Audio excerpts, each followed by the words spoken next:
There are moments in life when everything feels unbearably heavy. When you wake up and the weight of the day crashes down before you've even gotten out of bed. When the things that used to excite you now feel meaningless. When nothing feels worth the effort, and even joy, when it occasionally appears, feels distant, fleeting, fake.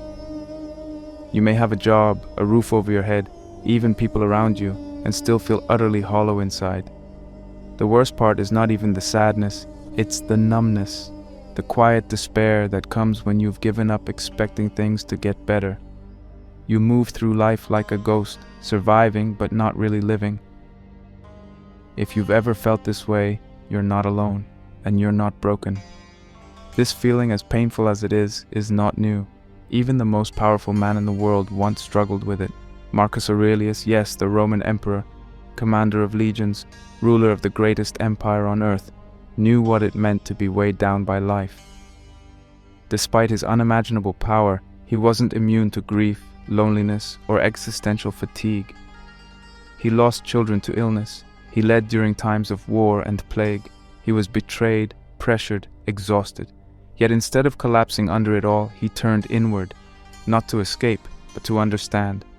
He wrote to himself, privately, in what would later become Meditations, a personal diary of raw philosophical reflection. These writings weren't meant to impress anyone. They were survival notes, reminders to stay grounded, to endure, to keep going with purpose, even when everything felt meaningless. What gave him this strength wasn't religious faith or blind optimism, or the illusion that things would get better if he just waited long enough. It was philosophy, specifically Stoicism.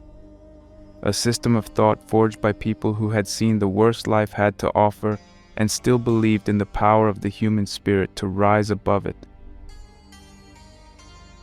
Stoicism teaches that while we can't control what happens to us, we can always control how we respond.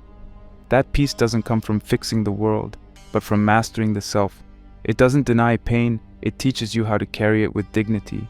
It doesn't erase suffering, but it gives suffering a shape you can live with, maybe even grow from. It's about choosing strength over despair, clarity over chaos, action over helplessness. This video isn't about ancient history, it's about how that storm still rages today. It just takes different forms: depression, burnout, fear, emptiness. And Marcus's words, 2,000 years later, remain some of the clearest instructions we have on how to face that storm and come out stronger. Not happier in the naive sense, but resilient, centered, clear. The Stoic path isn't about escaping life, it's about engaging with it fully, without being crushed by it.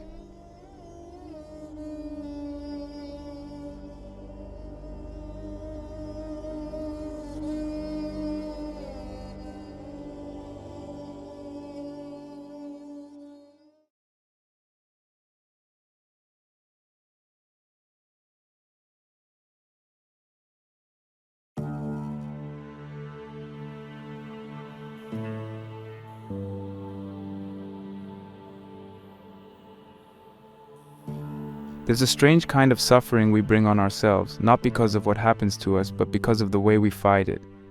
We replay events over and over in our minds, trying to rewrite the past. We argue with reality as if our frustration could somehow undo it. We say things like, "This isn't fair," or "It shouldn't have happened this way," or "Why me?" And though these thoughts feel justified in the moment, they do nothing but extend our pain. One of the first lessons Stoicism teaches us is this: pain is inevitable, but suffering, at least the kind we often feel, is something we create. It's not what happens that breaks us, it's our refusal to accept that it has happened. Marcus Aurelius saw this clearly. He wrote, "Reject your sense of injury, and the injury itself disappears." What he meant wasn't that we should pretend bad things don't hurt, or that we should numb ourselves to injustice or grief. He meant that so much of what we feel, rage, bitterness, resentment, shame, is not coming from the event itself. It's coming from our interpretation of the event. It's coming from the meaning we attach to it. You didn't just lose your job. You decided that this loss defines your worth. You weren't just rejected. You concluded that you're unlovable. The injury is real, but the suffering is magnified because we refuse to let go of the story we're telling about it. We suffer because we demand that reality be different than it is, and that demand is never satisfied. When something bad happens, we tense up, we mentally push back, we resist the facts. But facts are facts, reality is what it is, and no amount of wishing or denial or complaining will change that. Stoicism isn't about being passive or indifferent, it's about clarity. When you stop resisting, you stop bleeding, not because the wound isn't there, but because you're not digging into it anymore. Think about how much of your mental exhaustion comes not from your circumstances, but from fighting them. You hate your job, but you keep waking up every day cursing the alarm clock instead of making a plan to leave. You resent the person who hurt you, but every time you think about them, you hand them power over your peace. You're angry that life didn't turn out the way you expected, but expectations are just stories you wrote in your head. The truth is, the more you argue with what is, the more you lose. The only way to begin healing is to stop demanding that reality behave according to your script. This doesn't mean giving up, it means facing what's in front of you without flinching. Marcus wasn't telling us to become emotionless robots. He was telling us that peace comes when we stop clinging to how we think things should be and start responding to how things are. This shift is powerful. It means that you can begin to regain control, not by changing the external world, but by changing your stance toward it. You can stop seeing life as something that happens to you and start seeing it as something you can navigate with strength and wisdom. So how do we do that? How do we move from resistance to acceptance, especially when things genuinely hurt? First, we need to separate two things: what we can control and what we can't. This is the core of Stoicism. If you can control something, you act. If you can't, you let it go, not because you don't care, but because holding on is making you sick. Ask yourself right now, what am I resisting in my life? What fact am I refusing to accept? Is it a loss, a failure, a betrayal, a situation that feels unjust, a truth about yourself that you don't want to face? Write it down. Be honest. No one else has to see it. Just put the reality on paper. Then ask, can I control this? Can I change it, fix it, influence it? If the answer is yes, take one step toward doing so. Just one small, concrete action. Not a fantasy, not a wish, an actual step. If the answer is no, if it's something that already happened, something outside your influence, then stop giving it your energy. Stop reliving it. Stop feeding it with your attention. Let it be what it is. This is not easy, but it is simple, and that's why Stoicism endures. It strips away the noise. It tells you, focus on what's yours. Let the rest burn. Another practice that can help is what Marcus did. Write to yourself. Not in some perfect, filtered way, but raw, personal, unfiltered. Write down the thing that's hurting you, then respond to it from the perspective of a wiser, calmer version of yourself. What would that version say? Yes, this was painful. Yes, it was unfair, but it happened. And I'm still here, and I won't let it define me. This is how Marcus wrote. His meditations weren't essays. They were letters to himself, reminders, anchor points. You can do the same. It's easy to believe that acceptance is weakness, that to stop resisting is to lose.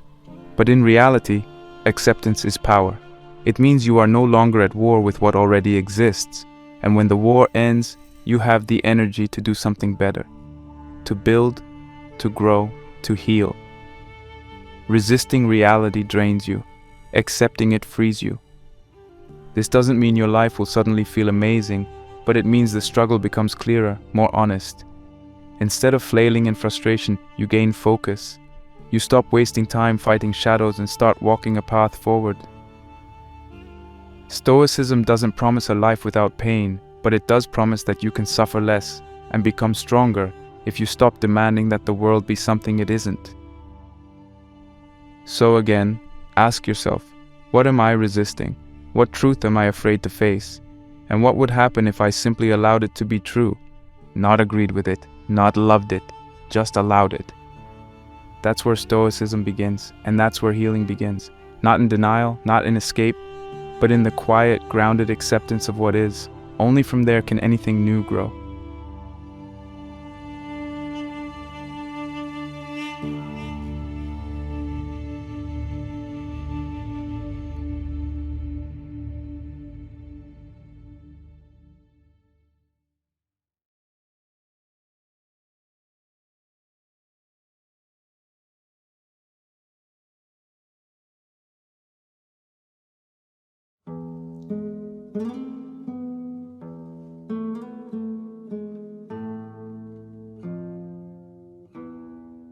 One of the greatest traps in life is spending all your time chasing things that will never satisfy you. Most people don't realize they're doing it until they've already burned years of their life in the wrong direction.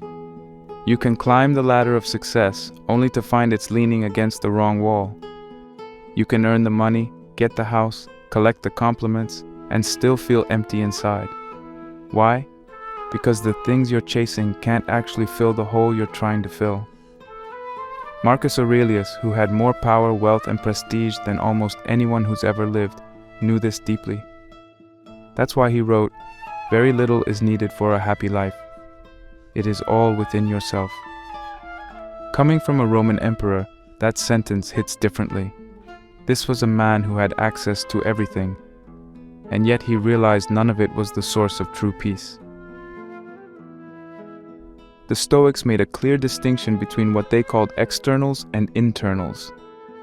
Externals are things like money, fame, social approval, beauty, status, success, possessions. These things aren't inherently bad, but they are beyond your full control. They can be taken away, they fluctuate, you can do everything right and still not have them. Internals, on the other hand, are things like your character, your choices, your mindset, your integrity. These are the things that are always within your grasp, no matter what's happening around you. And according to the Stoics, these are the only things that actually matter. When you base your happiness on externals, you're building your life on sand. You're making your peace of mind dependent on things you can't control, and that's a guarantee for suffering. Think about it. If your self-worth depends on how many people like you, then your entire emotional state is vulnerable to strangers. If your happiness depends on making a certain amount of money, then you're putting your peace in the hands of the market, your boss, the economy.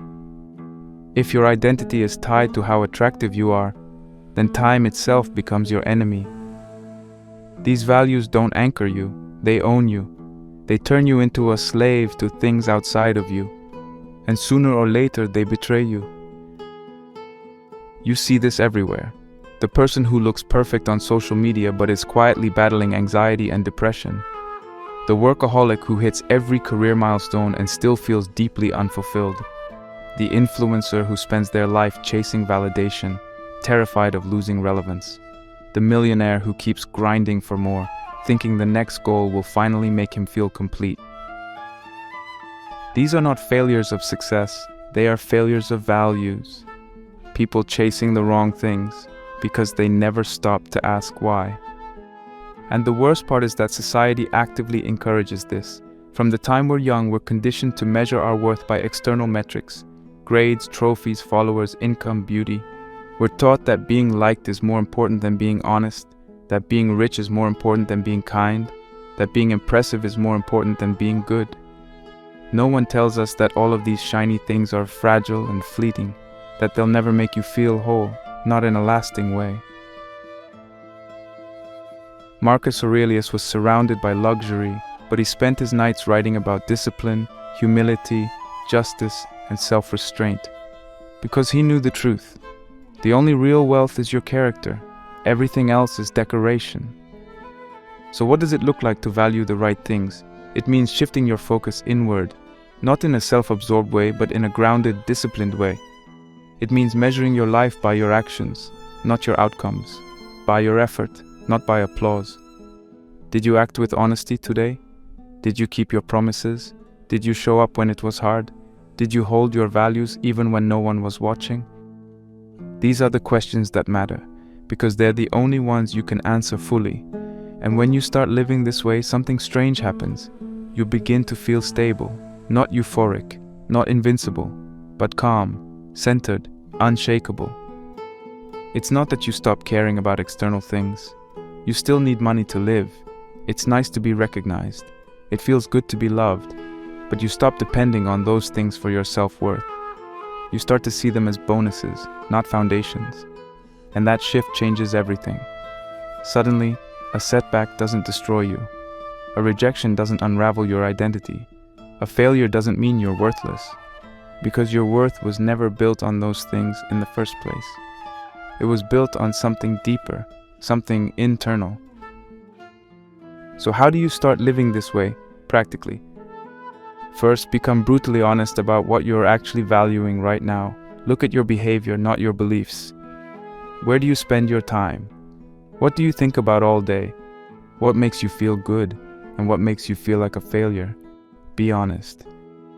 If you spend 5 hours a day on social media obsessing over likes and followers, you're valuing approval. If your mood rises and falls with your bank account, you're valuing money. If your sense of identity depends on what other people say about you, you're valuing reputation. There's no shame in this. We've all been conditioned this way, but you can't change what you don't admit. Next, start practicing the Stoic shift. When you catch yourself getting upset or anxious, ask, am I upset because I've done something wrong, or because something outside of me didn't go the way I wanted? If it's the latter, take a breath. Remind yourself, this isn't mine to control. What is mine is how I respond, how I carry myself, what I choose to do next. This simple shift done repeatedly can slowly rewire your entire sense of value. One helpful practice is to write down 3 internal wins at the end of each day. Not what you achieved, but how you acted. Did you stay calm in a situation that used to make you angry? Did you do the right thing when it would have been easier to lie? Did you keep going when you wanted to quit? These are the things that build character. These are the moments that shape who you are. And finally, surround yourself with reminders. The world will constantly try to sell you fake values. You need to build a fortress of real ones. Reread meditations. Put Stoic quotes where you can see them. Follow people who inspire your character, not just your ambition. Create an environment that nourishes the version of you that you actually want to become. Remember, a good life isn't about what you accumulate. It's about what you cultivate. The person you become matters more than the things you get. You can't control the economy, the algorithm, or the opinions of others, but you can control your effort, your honesty, your kindness, your discipline. These things are yours, and no one can take them from you, not even death. Marcus Aurelius ruled an empire, but what made him truly powerful wasn't his title, it was his clarity. He understood what was truly important, and he lived by it. That's the invitation of Stoicism. Not to be successful by the world's standards, but to become the kind of person who doesn't need success to feel whole. Because when you value the right things, you stop being a slave to the wrong ones. And in that space, you begin to feel something rare in this world, peace. Not the peace that comes from having everything go your way, but the peace that comes from knowing you'll be okay even when it doesn't.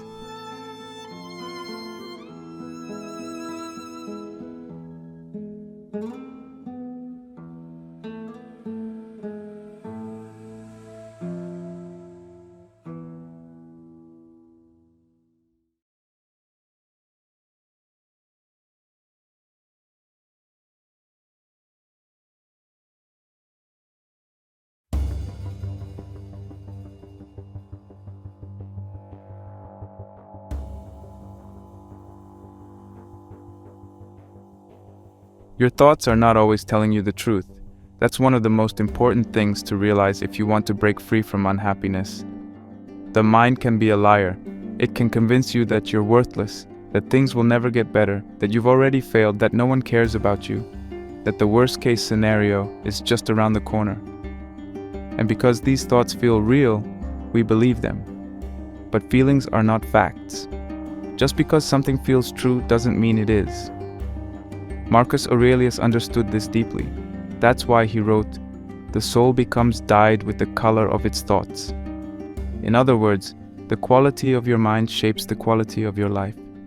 If you constantly feed your mind with bitterness, fear, and self-hate, then your entire experience will be filtered through that darkness. But if you train your mind, if you learn to step back, question, and reframe, then you begin to change the way you experience reality. Marcus wasn't saying this as some kind of motivational quote. He was speaking from his own struggle.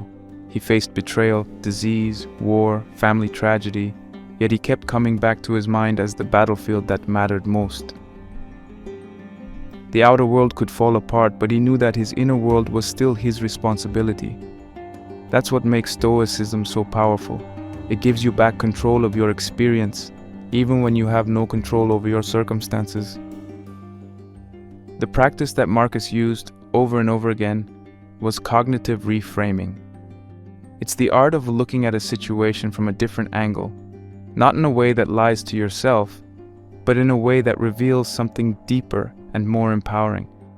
When something bad happened, Marcus would write down his thoughts about it. Then he'd challenge those thoughts. He'd strip them down to their essence, remove the drama, and ask, is this actually as bad as it seems?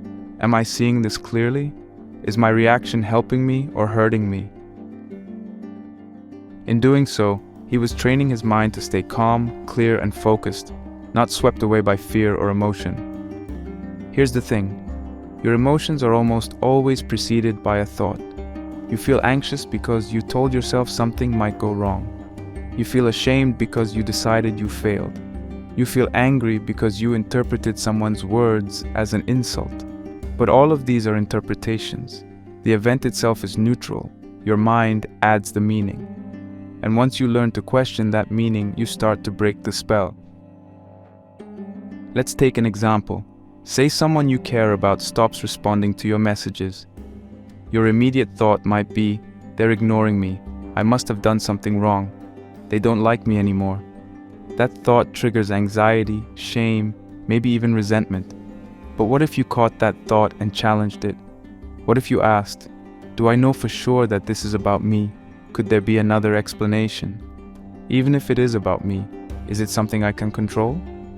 By doing this, you're not pretending everything is fine. You're simply refusing to let your mind run wild with assumptions. You're creating space between the stimulus and your response. That space is freedom. The Stoics called this reasoned choice, the ability to pause and think before reacting. It's a kind of mental martial art.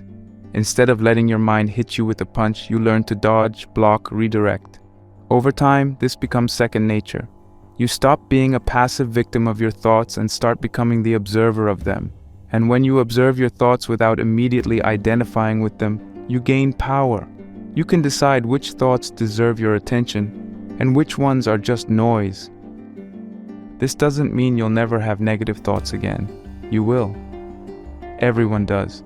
Even Marcus Aurelius, writing in his tent during war, filled pages with self-doubt, frustration, and fear. The point isn't to get rid of those thoughts, it's to learn how to handle them. When they show up, you say, there you are again. And instead of spiraling, you sit with them, you question them, you write them down. That's where thought journaling comes in. It's one of the most powerful tools you can use to reframe your mind. And it's simple. All you need is a pen and paper, or even a notes app on your phone. Here's how it works. Start by writing down a negative thought that's been bothering you. Be honest, no filter. For example, I'm never going to succeed. Now ask yourself, is this thought 100% true? What evidence do I have for and against it? What's a more balanced or useful way to look at this situation? If Marcus Aurelius were watching me right now, what would he tell me? Now rewrite the thought into a more rational, grounded version. For example, I've had setbacks, but I've also made progress. Success takes time. I don't need to panic, I just need to stay disciplined. Do this daily, or any time you feel overwhelmed. Over time, you'll notice something. Your thoughts will start to change on their own. Your brain will start to default to clarity instead of catastrophe. And that shift will change your emotions, your behavior, your life. Another way to practice reframing is to regularly strip events down to their bare facts. This is something Marcus did constantly. He'd look at a situation and reduce it to what was actually happening, without emotional color. For instance, if he got sick, he wouldn't write, "I'm suffering, this is awful." He'd write something like, "The body is experiencing illness. This is part of nature. It will pass or it won't. Either way, I can handle it." That kind of detachment isn't cold. It's powerful. It gives you the mental distance to respond with reason instead of panic. You can practice this too. Whenever something upsets you, ask, "What actually happened? What are the raw facts, without my interpretation?" Then compare that to what your mind told you happened. Usually you'll see a huge gap. The facts are neutral. Your mind adds the story, and most of the time that story makes you feel worse than you need to. It's also helpful to remember this. Thoughts are just mental events. They're not commands, they're not prophecies. They're not necessarily true. They're just things that arise in the mind. Some are useful, many are not. You don't have to believe everything you think. You don't have to react to every mental impulse. You can observe, pause, question, and choose. That's what Marcus did. That's what Stoicism teaches. And that's what will change your life, if you practice it. So the next time your mind starts spinning with fear, doubt, or self-hate, don't just go along with it.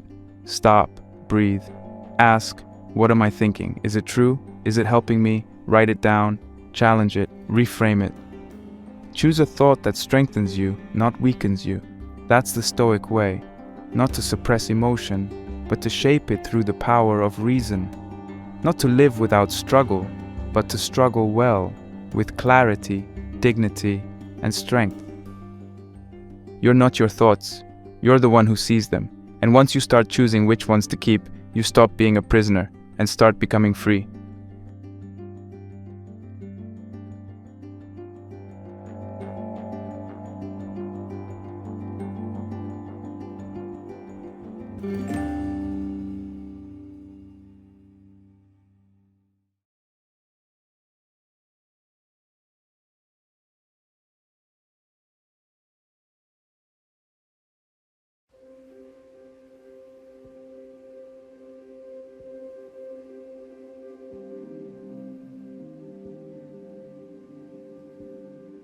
One of the most universal sources of pain in life is loss.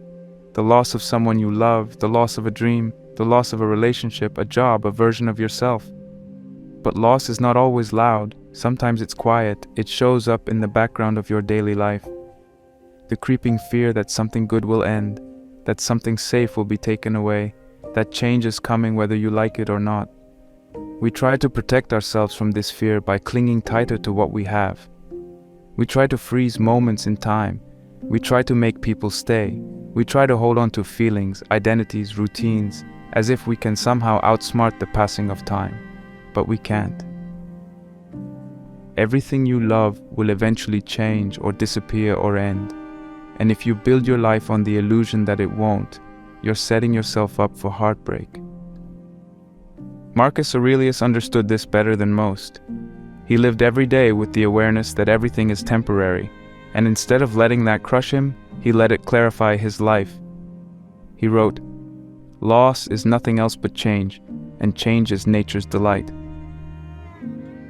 That's a hard thing to accept. We usually see loss as a tragedy, something wrong, something to be resisted or avoided, but Marcus is offering a different perspective. Loss is not a mistake. It's not some rare interruption of how life is supposed to be. It is how life is. It's not the exception, it's the rule. And when you begin to see it that way, you start to loosen your grip.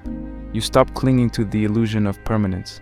You begin to move with the flow of life instead of against it. Everything in nature changes. The seasons shift, the leaves fall, the sun rises and sets. People grow old, children grow up, bodies age, minds evolve. Even the cells in your body are constantly dying and renewing. The universe is in motion. Nothing stays fixed. The more you resist that truth, the more you suffer, because you're demanding that life give you something it can't give.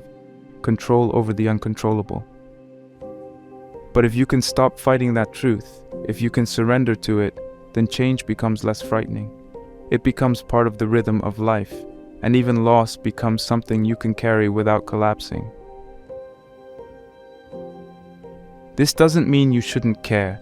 Stoicism doesn't ask you to stop loving people or enjoying life. It asks you to love and enjoy with your eyes open, to appreciate everything fully while you have it, knowing it could be gone tomorrow. That awareness doesn't make life darker, it makes it richer. It forces you to be present, to not take things for granted, to treat every moment like a gift instead of a guarantee. Think of someone you love, a friend, a partner, a parent, a child. Now imagine that today is the last time you'll ever see them, that this conversation, this hug, this moment, you'll never get it again. Not to be dramatic, not to scare yourself, but to remember how fragile and precious everything is. Suddenly, your attention sharpens. You listen more deeply. You speak more kindly. You hold them tighter. That's what embracing impermanence does. It wakes you up. Now think of something you lost. Maybe someone passed away. Maybe a relationship ended. Maybe a chapter of your life closed unexpectedly. You grieved. You still might be grieving. That's okay. Grief is natural. It means you cared. But underneath that grief is also a hidden truth. You had something worth losing. You got to experience it. You got to feel something real. That's a gift. And now, even though it's gone, you can carry it forward, not as pain, but as meaning, as growth, as love that changed shape but didn't disappear. The goal isn't to become cold or detached. It's to let go of the need for life to stay the same, the need for people to stay, the need for everything to go according to your plan. Because the truth is, your plan was never in charge. Life unfolds on its own terms, and the more you align yourself with that reality, the more peace you'll feel, even when it hurts. So how do you begin to live this way practically? Start by noticing how you respond to change. Do you panic when routines shift? Do you cling tightly to people out of fear they'll leave? Do you resist endings even when they're necessary? Awareness is the first step. Just start observing. Notice where your fear of impermanence is creating suffering. Then remind yourself nothing is truly yours, not in the sense of ownership. Everything you have, your body, your relationships, your status, your possessions, can be taken from you. And yet while you have them, you can love them deeply. Use them well. Be present with them fully. This paradox is what makes life both painful and beautiful. You have to love while letting go. A powerful way to internalize this is through a short acceptance meditation. It doesn't need to be complex. Just take a moment, right now, if you can. Sit comfortably, close your eyes or soften your gaze, take a deep breath in through your nose, and slowly exhale through your mouth. Let your body relax. Now silently repeat to yourself, everything is changing. Nothing is mine to keep, but while I have it, I will love it fully. Let these words sink in. Feel the truth of them. You might notice resistance. That's okay. Just breathe. You're not trying to get rid of your emotions. You're trying to make space for reality.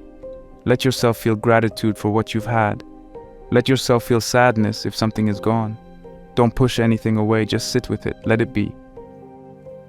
Now bring to mind something in your life that's changing, or something you're afraid to lose. It could be a person, a job, a part of yourself. Imagine holding it in your hands, and then gently imagine opening your hands. Let it rest there, not clutched, not trapped, but held freely. This is what it means to love without attachment, to care deeply without needing to control. Do this often. You don't have to wait for loss to practice letting go. You can prepare your heart for change by opening it every day. Marcus Aurelius did this constantly. That's how he stayed grounded. That's how he led with strength, even when everything around him was crumbling.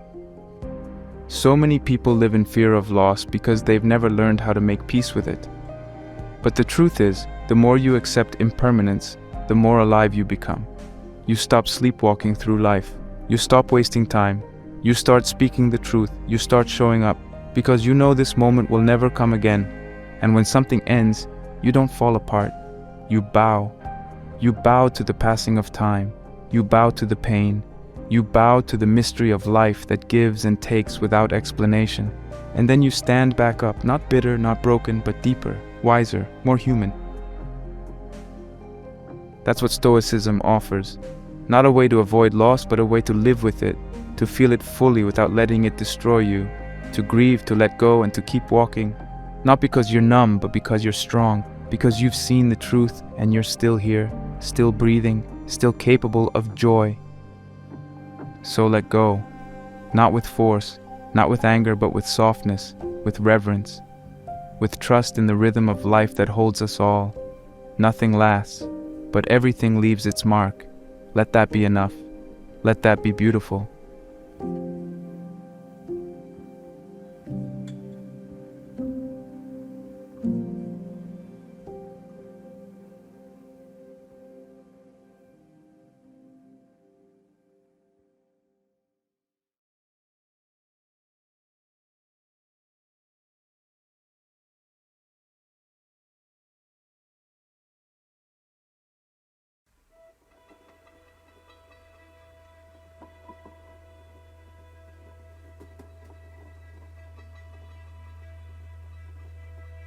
One of the most toxic habits of the modern mind is the constant comparison to other people.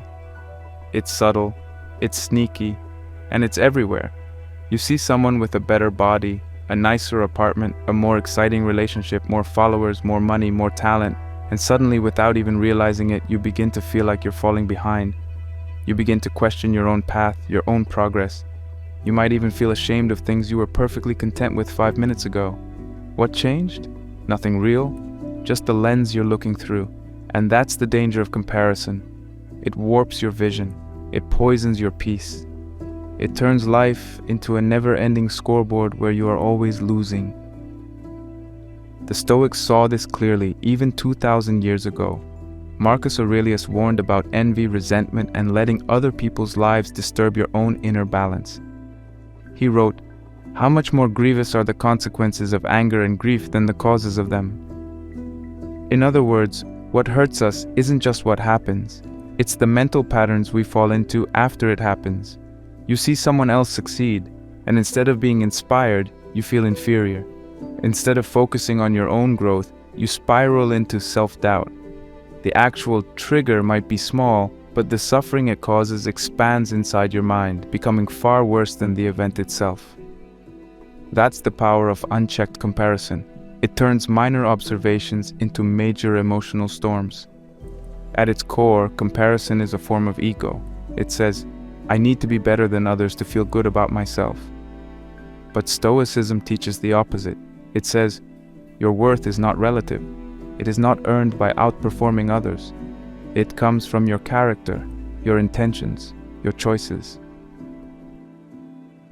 Marcus never measured his life by how he ranked against other emperors or philosophers or generals. He measured it by how well he was living according to his principles. Was he just? Was he disciplined? Was he kind? Was he present? That was enough, because that's all you can control. Everything else, what people think of you, how they compare you to others, how far ahead someone else seems, is outside your circle of influence. The problem today is that we live in a world where comparison is almost impossible to escape. Every time you open your phone, you're bombarded with curated glimpses into other people's lives, edited, filtered, designed to impress.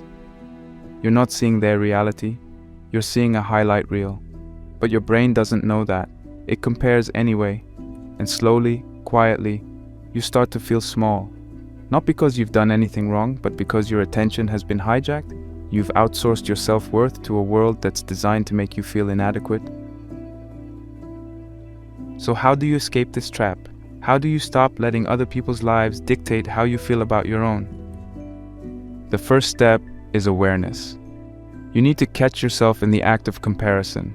The next time you feel that pang of envy or self-doubt after scrolling, pause.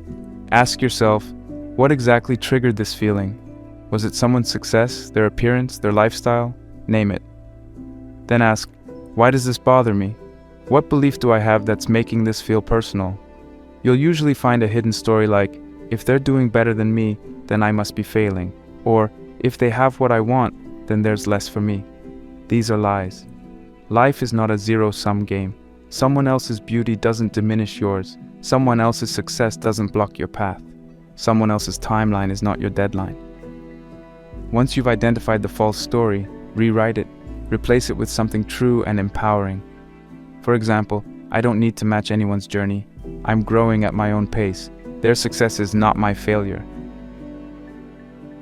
Do this every time comparison creeps in. Over time, it rewires your mental habits. You stop automatically assuming you're behind. You stop letting other people's lives define your value. You return to your own lane. The second step is to reclaim your attention, because comparison lives in distraction. The more time you spend watching other people live, the less time you spend actually living your own life. This is why a social media detox isn't just a trendy self-help tip, it's a philosophical reset. You don't have to quit forever, but taking intentional breaks can show you just how much of your mental energy has been drained by constant exposure to other people's curated realities. Try this. Go one full day without social media. No Instagram, no TikTok, no YouTube shorts, no scrolling. Pay attention to how often you reach for your phone out of habit. Pay attention to what happens in your mind when you're not constantly comparing yourself to others. You might feel uncomfortable at first. That's normal. But underneath that discomfort is a kind of quiet, a kind of clarity. When you're not bombarded with other people's lives, you start to hear your own voice again. You start to remember what matters to you, not what's trending. If a full day feels like too much, start smaller. Block off the first and last hour of your day as comparison-free zones. No scrolling in bed, no checking likes or messages as soon as you wake up. These are sacred times. Use them to reconnect with yourself. Read, reflect, write, go outside. Do anything that brings you back to your own experience. That's where your life is, not in someone else's feed. The third step is to redefine success on your own terms. Because a lot of comparison comes from chasing goals that aren't even yours. Maybe you think you want a certain lifestyle because you've seen it glamorized 1,000 times. But do you really? Do you actually value that life? Or are you just chasing what others have been trained to desire? Marcus Aurelius constantly reminded himself to strip things down to their essence. Don't be hypnotized by appearances. Ask, what is this thing really? And do I actually want it? Create your own definition of a good life. One that aligns with your values. Maybe it's not flashy, maybe it's not impressive to others, but if it's honest and fulfilling to you, then it's enough. When you're clear on what you value, you stop being pulled in 100 directions. You stop measuring your life with someone else's ruler. Finally, practice gratitude, not as a cliché, but as a discipline. Every day, write down 3 things that are already good in your life. Not things you hope to have, not things other people admire. Things that are real, present, and meaningful to you. This simple act shifts your focus from what you lack to what you already have. And when your eyes are open to the gifts in front of you, it becomes much harder to obsess over what others seem to have. Marcus Aurelius wasn't a Stoic because he was emotionless. He was a Stoic because he trained his mind to stay rooted in what mattered. He knew that envy, comparison, and ego were distractions. They pulled you away from your center. They made you forget who you are. But when you return to yourself, when you live according to your values, on your timeline, with your attention focused on what you can control, you begin to feel something rare: contentment. Not because you've won the race, but because you've stopped running one you were never meant to be in. So stop looking sideways. Stop measuring your life against someone else's highlight reel. You don't need to be ahead. You don't need to be impressive. You need to be real. You need to be grounded. You need to be you. And that will always be enough, if you let it.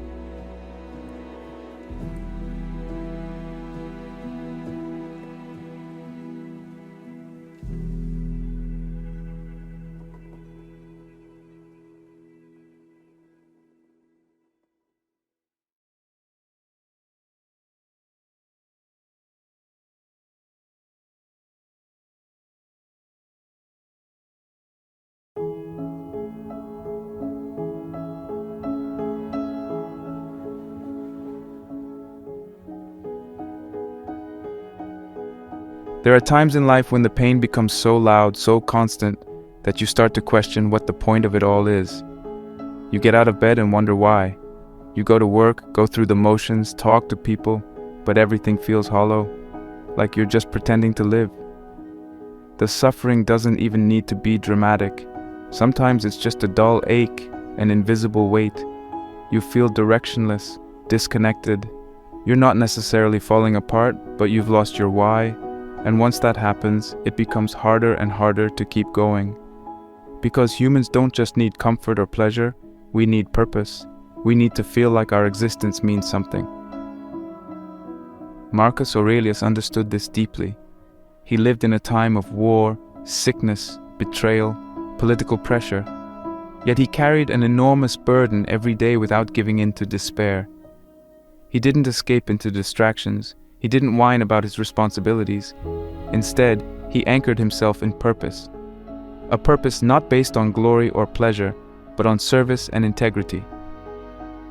He wrote, "Do every act of your life as if it were your last."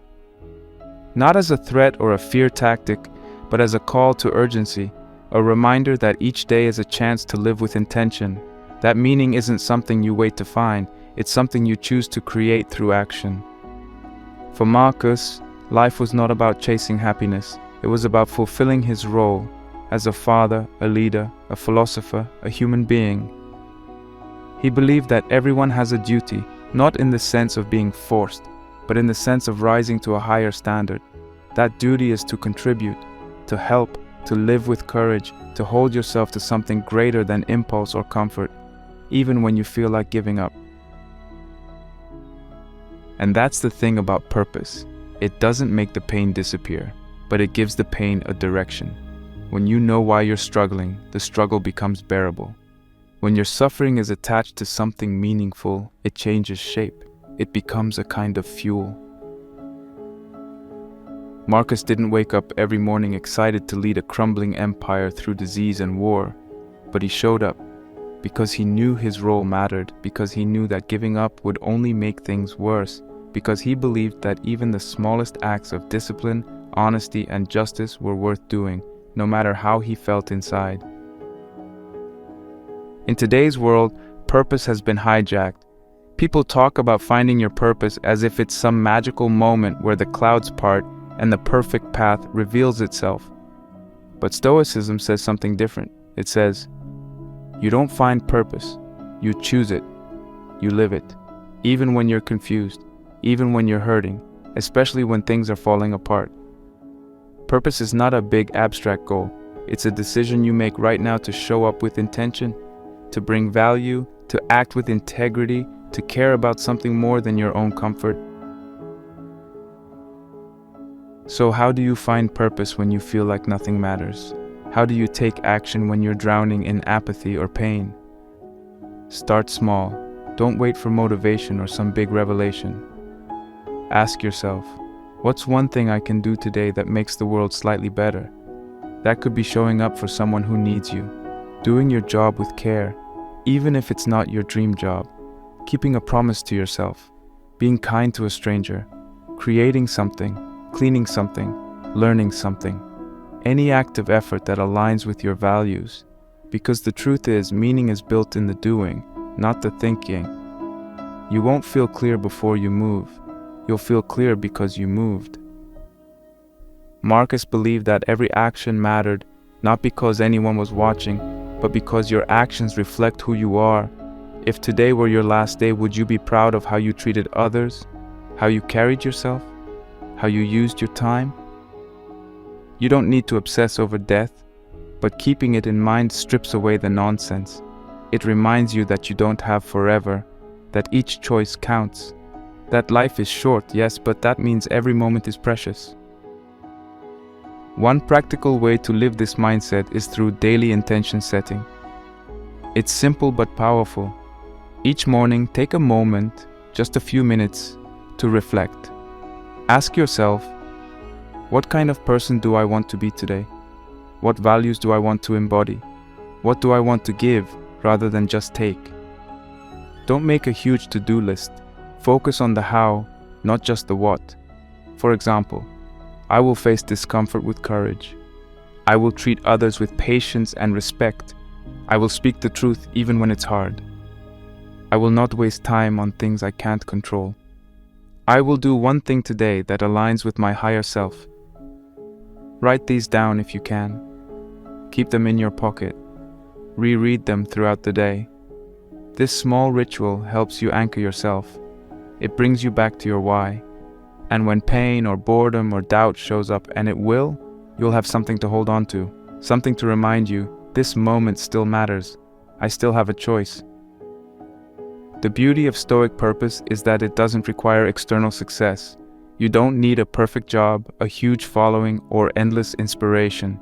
You just need a willingness to live with depth, to care, to try, to stand for something, even when no one sees it.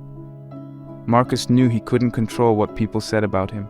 He couldn't stop war, or disease, or loss, but he could control how he lived, and that was enough.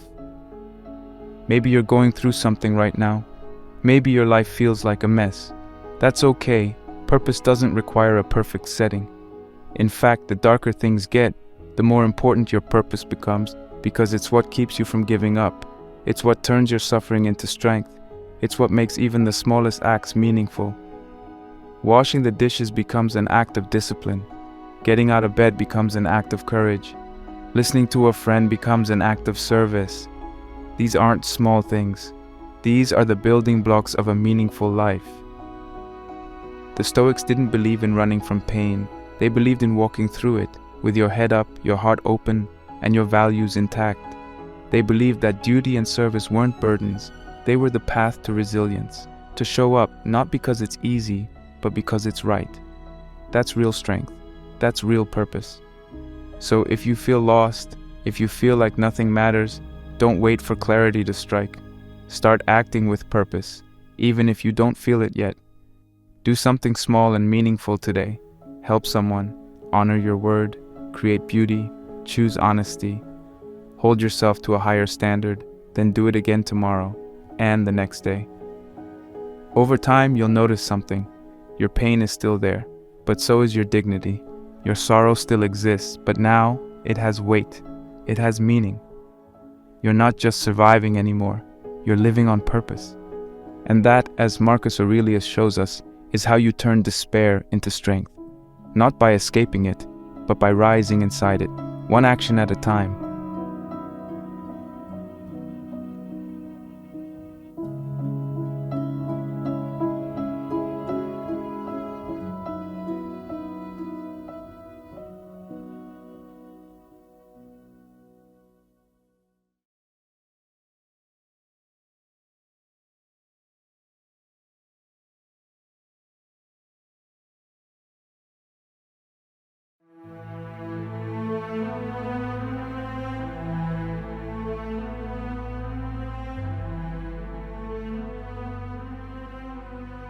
There is one truth we all live with, whether we admit it or not.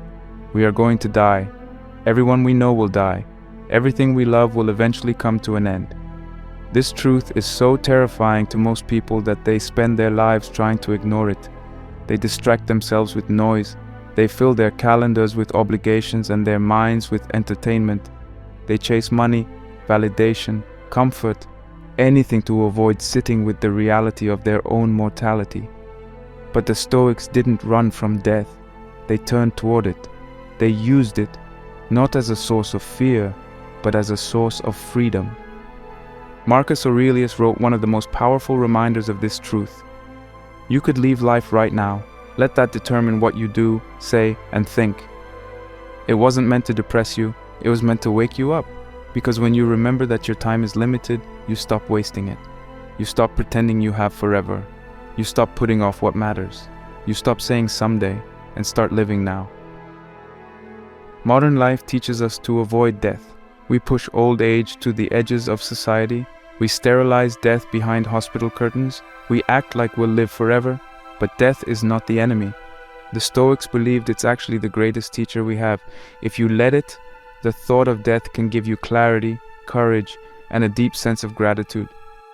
Because when you really accept that life is short, you also realize how precious it is. You start to see each moment not as something ordinary, but as something sacred. Think about how much of your unhappiness comes from taking life for granted. You complain about your job, your body, your relationships, your daily routine, not because they're unbearable, but because you've forgotten how fragile and temporary everything is. But imagine if you really remembered that this could all be gone tomorrow. Would you still waste hours scrolling? Would you still avoid the difficult conversation? Would you still hold grudges, live in fear, stay small, play it safe? Probably not, because death reminds you what actually matters and what doesn't. And this is the paradox.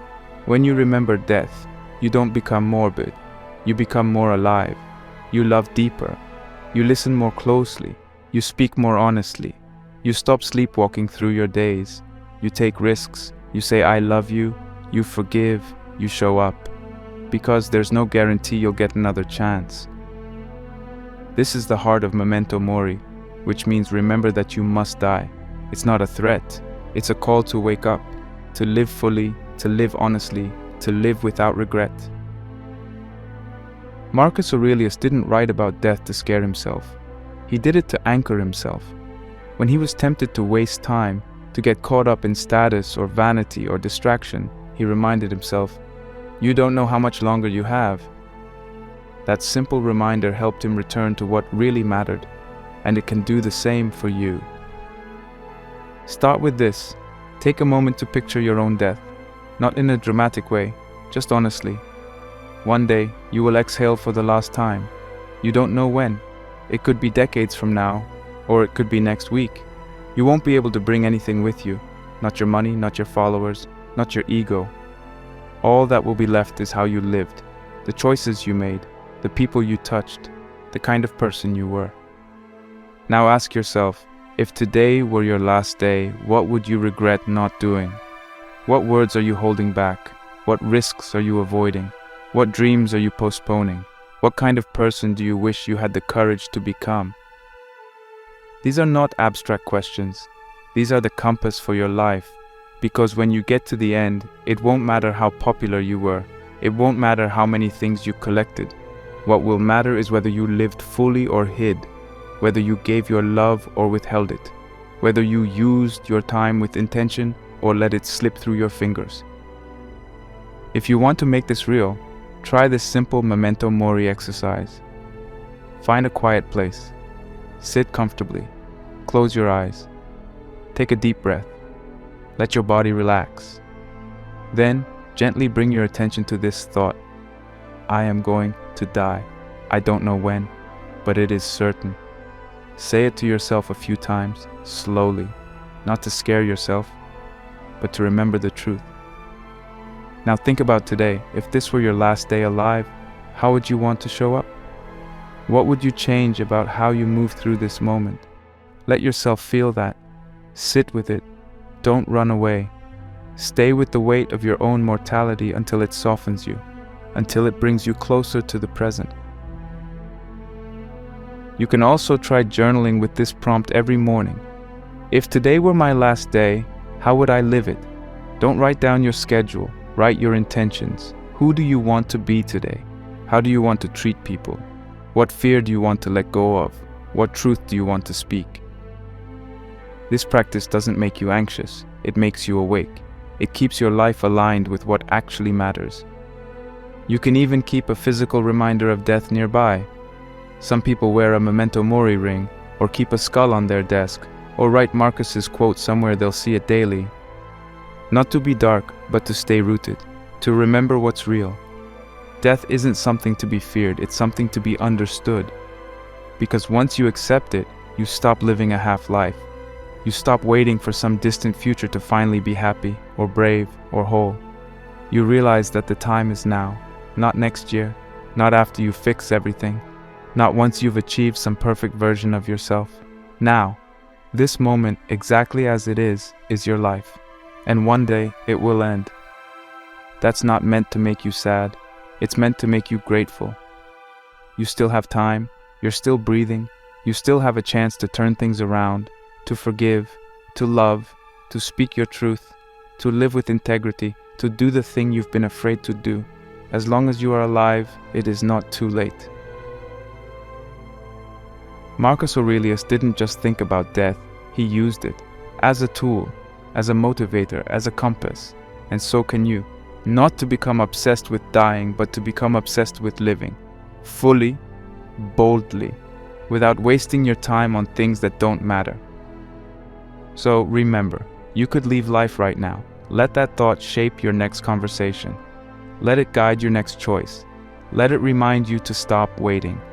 Because this isn't a dress rehearsal, this is it. And if you can learn to live with death in your awareness, not as a fear, but as a companion, you will finally begin to live the way you were always meant to. No more hiding, no more pretending, no more waiting for permission. You are going to die, but right now, you are still alive. And that is a gift. Use it well.